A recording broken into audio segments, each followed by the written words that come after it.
hindi na mo kuha ang dugo mo.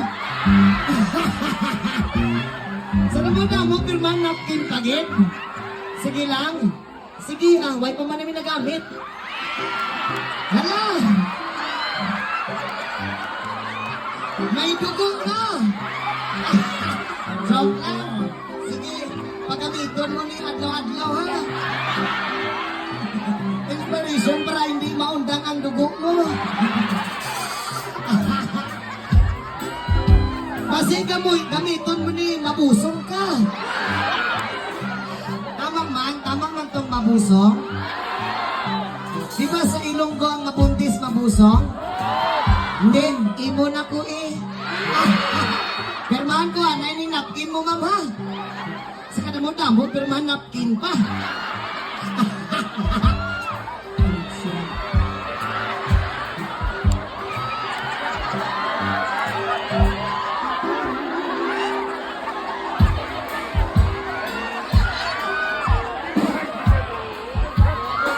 Butangan na kong pangalan para dili ko nimo malimtan.